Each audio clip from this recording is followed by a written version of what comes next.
Hey all, it's Liz from Eli Rose here on this lovely Sunday. I wanted to take a few minutes to talk about a little bit of Facebook ad strategy.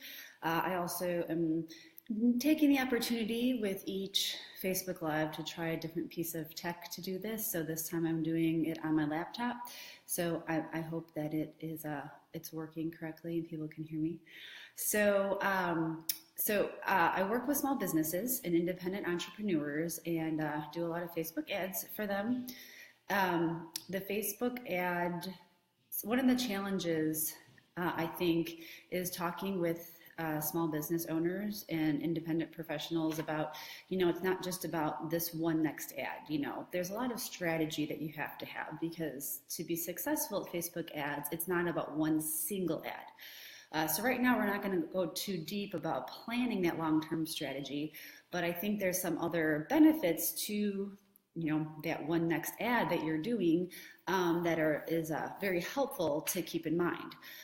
Because with every one ad, it's not just about getting the clicks on that ad, or it's not just about getting the video view, or it's not just about getting a conversion. Obviously, you would love to sell more products or services with every ad that you run.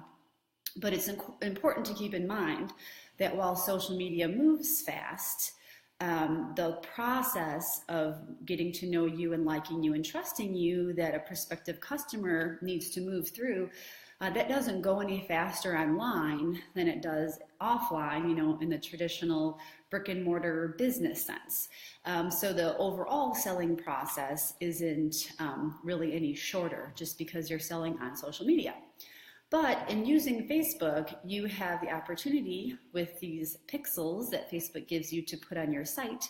And even without using the pixel with the new page engagement audience, you have some added benefits that you get to take advantage of with each new ad that you run.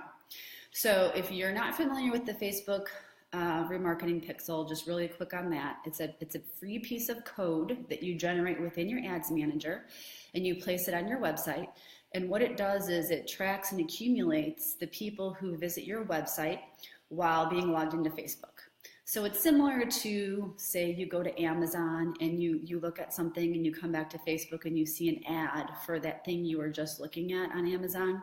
That's a pixel doing its job. It's tracking you and what you were looking at, and then it's presenting you that ad. So once you have that ad, your pixel in place, you can create custom audiences that are comprised of people who visited your website while being logged into Facebook. So if you're running a Facebook ad that is driving people to your website, you know that you can start building up that website custom audience. So just know that, even if it's something that's more educational, to work on the whole know, like, and trust part of your selling process. Like, you're not necessarily going to sell directly from a blog post that educates and shows your expertise. There's the benefit of that, of you teaching and educating, but at the same time, when you're driving people to the blog post where you're demonstrating your expertise, you are building up that website custom audience. The same thing goes with if you're doing videos, whether they're live videos like this, or if you're directly uploading, a video file that you are going to either put on Facebook as just a post or advertise it. You can create custom audiences that are based on those video views, anywhere from 3 seconds to 10 seconds, or you can do it as people who watch like 25% of your video, 50% of your video, and it goes up from there. So again, that next Facebook video ad, you can go ahead and start building the video view audience.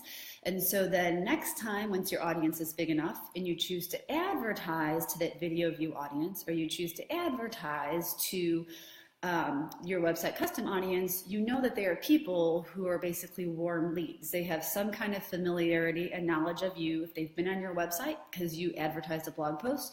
Maybe they've read other blog posts, or they happen to click around on your services page or your online catalog while they were there.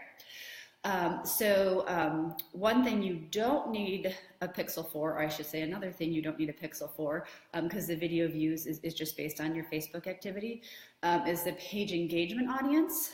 That's also a newer feature, and it's something you can create within your ads manager.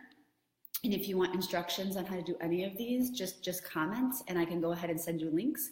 So if you want to know how to add the remarketing pixel, comment, saying that. If you want to know how to create a website custom audience, go ahead and comment and say that. If you want to know how to create a page engagement audience, I got your back. I can help you. The same thing with the video view audience. So we can help you get all of these set up so that as, going forward, as you continue to, run more ads, you can have these audiences continue to populate. So let me think. So we did page engagement, website custom audience. Oh, I'm sorry, page engagement. That's when I started to talk about.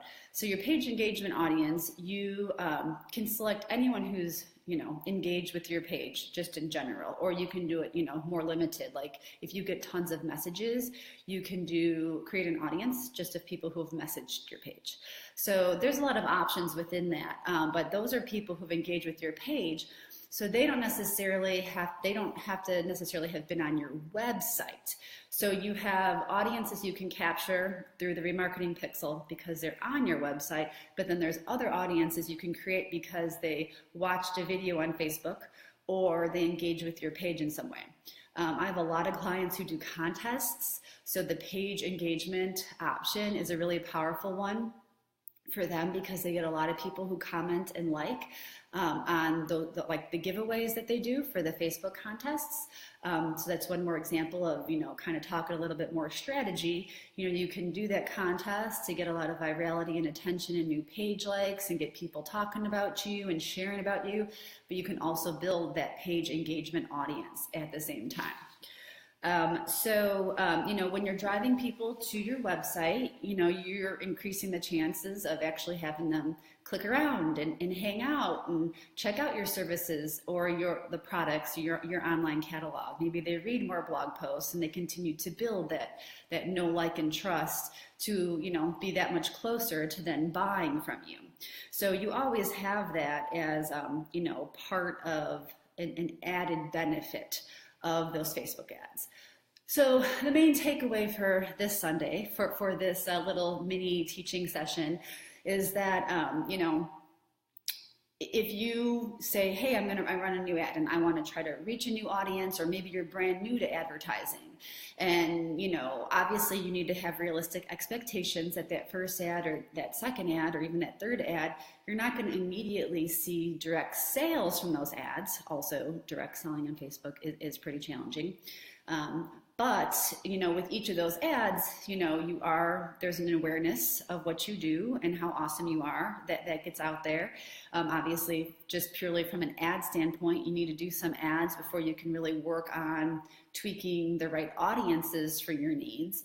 But also, with those ads that you're running, you are having a chance to increase the size and populate these different kinds of audiences, whether they're the website custom audiences or your page engagement audiences or your video views.